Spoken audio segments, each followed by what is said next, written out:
Hello friends, welcome back to my channel. तो आज हम देखने वाले हैं SKMU यूजी सेमेस्टर 4 सेशन है 23-27 AEC पेपर हिंदी का जो आज एग्जाम हुआ उसका आंसर की देखने वाले हैं। तो आप अपने क्वेश्चन के साथ मिला लीजिए कि आपने कितने क्वेश्चन का आंसर सही किया है। और अगर आप चैनल पर नए हैं तो चैनल को सब्सक्राइब कर लीजिए, वीडियो को लाइक कीजिए, अपने फ्रेंड्स में शेयर कीजिए। तो चलिए देखते हैं आंसर की को। तो आज एग्ज़ाम था AEC हिंदी का जिसमें आपको 50 क्वेश्चन दिए गए थे और यहाँ पर 20 मार्क्स आपको उठाना है पासिंग के लिए। तो चलिए इसका आंसर की देखते हैं।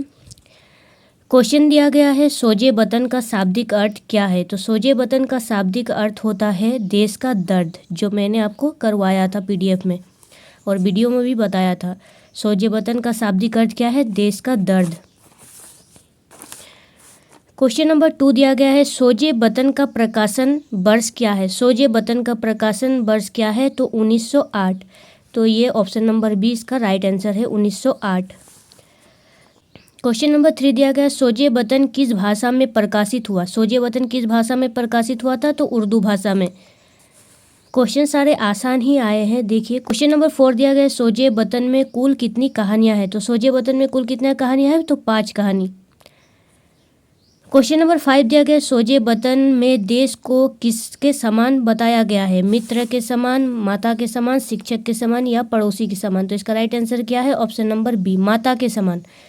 क्वेश्चन नंबर 6 दिया गया है सोजे वतन के रचनाकार कौन है। तो सोजे वतन के रचनाकार, देखिए कंफ्यूज करने के लिए यहाँ पर प्रेमचंद दिया गया है और यहाँ पर मुंशी प्रेमचंद दिया गया है। तो इनका फुल नाम लिखना है मुंशी प्रेमचंद। तो इसका ऑप्शन नंबर सी इसका राइट आंसर। क्वेश्चन नंबर 7 दिया गया सोजे वतन संग्रह की कौन सी कहानी में दिलफिगार नाम है। किस कहानी में दिलफिगार नाम है। जो 5 कहानियां हैं सोजे वतन की उनमें से कौन से में दिलफिगार नाम का पात्र है। दिलफिगार नाम का पात्र दुनिया का अनमोल रतन में पात्र है दिलफिगार। क्वेश्चन नंबर 8 दिया गया है सोजे वतन कहानी में देश के प्रति प्रेम किस रूप में प्रकट होता है। किस रूप में प्रकट होता है? तो बलिदान एवं त्याग के रूप में प्रकट होता है। इसका राइट आंसर क्या है? Option number B.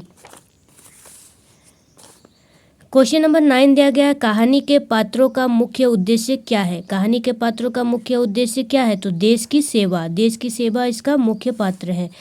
Question number 10 दिया गया है कहानी में किस गुण को सबसे श्रेष्ठ माना गया है। किस गुण को सबसे श्रेष्ठ माना गया है? साहस, देशभक्ति, बुद्धिमत्ता या चतुराई। तो इसका राइट आंसर है ऑप्शन नंबर बी, देशभक्ति। क्वेश्चन नंबर 11 है पात्रों के कार्यों में क्या संदेश मिलता है। पात्रों के कार्यों में क्या संदेश मिलता है? तो देश के लिए त्याग। क्वेश्चन आपको पढ़ के ही पूरा समझ में आ रहा होगा, पूरा आसान क्वेश्चन दिया गया है। क्वेश्चन नंबर 12 दिया गया है कहानी में देश के प्रति समर्पण किससे प्रकट होता है। किससे प्रकट होता है? शब्दों से, देशभक्ति से, कार्यों से या इनमें से कोई नहीं। तो इसका राइट आंसर क्या है? ऑप्शन नंबर बी, देशभक्ति से। क्वेश्चन नंबर 13 दिया गया है सोजे वतन कहानी का मुख्य विषय क्या है। तो देशभक्ति। इसका मुख्य विषय क्या है? देशभक्ति। क्वेश्चन नंबर 14 दिया गया है कहानी में वतन शब्द का अर्थ क्या है। वतन शब्द का अर्थ क्या है? देश। कहानी में वतन शब्द का अर्थ है देश। क्वेश्चन नंबर 15 है सोजे वतन में किस भावना का सबसे अधिक महत्व है। किस भावना का सबसे अधिक महत्व है? तो त्याग का सबसे अधिक महत्व है। क्वेश्चन नंबर 16 दिया गया कहानी के पात्र देश के लिए क्या करने के लिए तैयार रहते हैं। क्या करने के लिए तैयार रहते हैं? धन कमाने के लिए, संघर्ष एवं बलिदान, यात्रा करना या शिक्षा प्राप्त करना। इसका राइट आंसर क्या है? ऑप्शन नंबर बी, संघर्ष एवं बलिदान के लिए तैयार रहते हैं। क्वेश्चन नंबर 17 है सोजे वतन संघर्ष में सोजे का अर्थ क्या है। सोजे का अर्थ क्या है? वतन का दर्द। इसका राइट आंसर है ऑप्शन नंबर डी, सोजे वतन के शीर्षक में सोजे का अर्थ है वतन का दर्द। क्वेश्चन नंबर 18 है सोजे वतन कहानी किस प्रकार की रचना है। सोजे वतन कहानी किस प्रकार की रचना है? तो यह एक देशभक्ति प्रधान कहानी है। क्वेश्चन नंबर 19 है वाक्य के प्रकार है। वाक्य के प्रकार क्या है? गद्य और पद्य। गद्य और पद्य वाक्य के प्रकार है। क्वेश्चन नंबर 20 है कर्ता कारक का विभक्ति चिन्ह क्या है। तो कर्ता कारक कर्ता ने होता है। कर्ता ने कर्म को करण के लिए, तो ये होता है कर्ता ने। इसका राइट आंसर ऑप्शन नंबर ए। क्वेश्चन नंबर 21 है नाक का बाल होना मुहावरे का अर्थ क्या है। नाक का बाल होना मुहावरे का क्या है? तो ऑप्शन नंबर ए इसका राइट आंसर होगा, अत्यंत प्यारा होना। देखिए यहाँ पर पूरा एक जैसा ही लग रहा है, बहुत प्यारा होना, अधिक प्यारा होना, प्यारा होना। तो इसका राइट आंसर है अत्यंत प्यारा होना। क्वेश्चन नंबर 22 दिया गया है महाजोड़ विद्यालय। महाजोड़ विद्यालय का क्या होता है? महाविद्यालय। देखिए यहाँ पर गलत लिखा है, महान विद्यालय लिखा है, महाविद्यालय लिखा है और महत विद्यालय लिखा है। तो आंसर क्या है? ऑप्शन नंबर ए इसका राइट आंसर है, महाविद्यालय।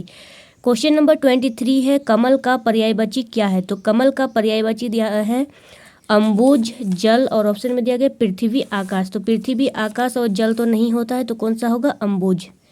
अगर आपको नहीं भी आता है तो आप इसको छाट कर लिख सकते हैं ऑप्शन के साथ कलेक्शन करके। क्वेश्चन नंबर 24 दिया है गंगा का पर्यायवाची क्या है? गंगा का पर्यायवाची देखिए नर्मदा, कावेरी, गोदावरी, ये तीनों अलग अलग नदियों के नाम है, लेकिन भागीरथी गंगा को ही कहा जाता है। क्वेश्चन नंबर 25 है हिंदी में कारक की संख्या कितनी है? कारक की संख्या कितनी है? 8 है। कर्ता, कर्म, करण, संप्रादन, अपादन, अधिकरण, संबंध और अधिकरण।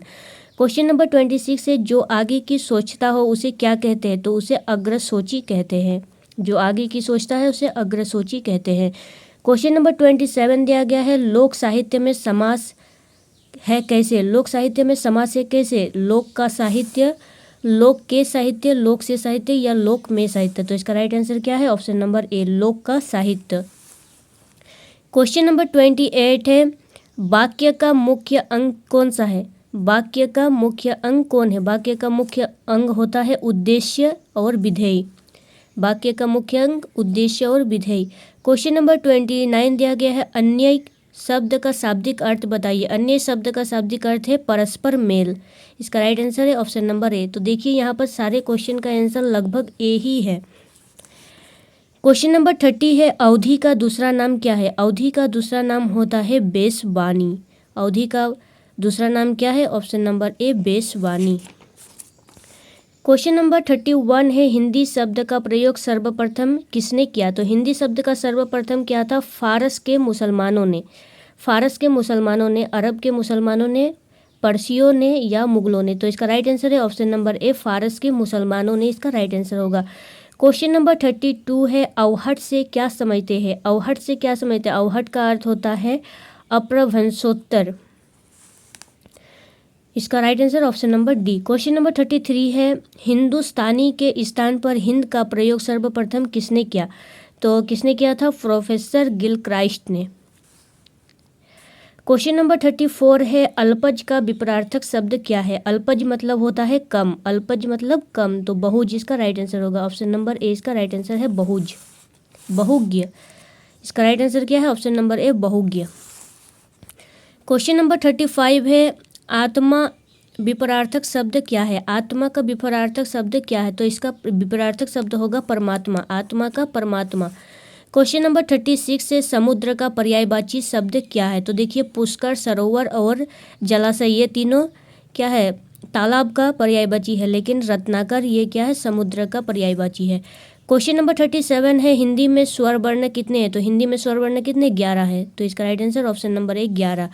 क्वेश्चन नंबर 38 है स्वर वर्ण को कितने भागों में बांट सकते हैं? स्वर वर्णों को कितने भागों में बांट सकते हैं? तो 3 भागों में बांट सकते हैं। क्वेश्चन नंबर 39 है संयुक्त स्वर का अन्य नाम क्या है? संयुक्त स्वर का अन्य नाम है संध्याक्षर। इसका राइट आंसर है ऑप्शन नंबर सी, संध्याक्षर। क्वेश्चन नंबर 40 दिया गया है संयुक्त अक्षर कौन सा है? संयुक्त अक्षर कौन से है? अक्षत्र ज्ञ, तो ये संयुक्त अक्षर है।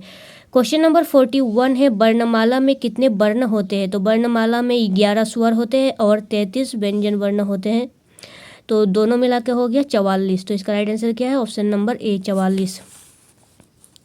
क्वेश्चन नंबर 42 है ट वर्ण का उच्चारण स्थान क्या है? ट वर्ण का उच्चारण स्थान क्या है? तो मूर्धा। इसका राइट आंसर है ऑप्शन नंबर ए, मूर्धा। क्वेश्चन नंबर 43 है उभय वर्ण कितने हैं? उभय वर्ण कितने हैं? 4 है। उभय वर्ण कितने हैं? 4। स और स और ह, मतलब तालव्य, दंतस्य, पेटकड़ा, मूर्धन्य और ह। क्वेश्चन नंबर 44 है व्यंजनों को कितने भागों में बांट सकते हैं? व्यंजनों को कितने भागों में बांट सकते हैं? 3 भागों में बांट सकते हैं। क्वेश्चन नंबर 45 है वर्ण का दूसरा नाम क्या है? तो वर्ण का दूसरा नाम होता है अक्षर। वर्ण किसे कहते हैं? वर्ण जो अक्षर होते हैं इन्हें ही वर्ण कहते हैं। तो वर्ण का दूसरा नाम क्या है? अक्षर। क्वेश्चन नंबर 46 है, भाषा का मूल आधार क्या है? भाषा का मूल आधार क्या है? मानसिक एवं भौतिक। इसका राइट आंसर है ऑप्शन नंबर बी, मानसिक और भौतिक। क्वेश्चन नंबर 47 है, नाच न जाने आंगन टेढ़ा मुहावरे का अर्थ क्या है? अपनी अयोग्यता दूसरों पर डालना। तो मुहावरा सिलेबस में नहीं था, फिर भी मुहावरे का क्वेश्चन दिया गया है। नाच न जाने आंगन टेढ़ा मुहावरे का अर्थ क्या है? अपनी अयोग्यता दूसरों पर डालना। क्वेश्चन नंबर 48 है, जैसे को तैसा मुहावरे का अर्थ क्या है? तो जैसा व्यवहार वैसा परिणाम। इसका राइट आंसर क्या है? जैसा व्यवहार वैसा परिणाम। क्वेश्चन नंबर 49 है, यथार्थ शब्द का अर्थ क्या है? यथार्थ शब्द का अर्थ है यथावत। यथार्थ शब्द का अर्थ है यथावत। क्वेश्चन नंबर 50 है, संज्ञा के कितने भेद है? तो 5 भेद है। संज्ञा के कितने भेद है? 5 भेद है। तो ये था कुल 50 क्वेश्चन। तो आप कमेंट बॉक्स में बताइएगा कि आपका इनमें से कितने क्वेश्चन का आंसर आपने सही बनाया है। और अगर वीडियो अच्छा लगा हो तो चैनल को सब्सक्राइब कर लीजिए, वीडियो को लाइक कीजिए और अपने फ्रेंड्स में शेयर कीजिए। तो चलिए मिलते हैं नेक्स्ट वीडियो में, तब तक के लिए थैंक यू।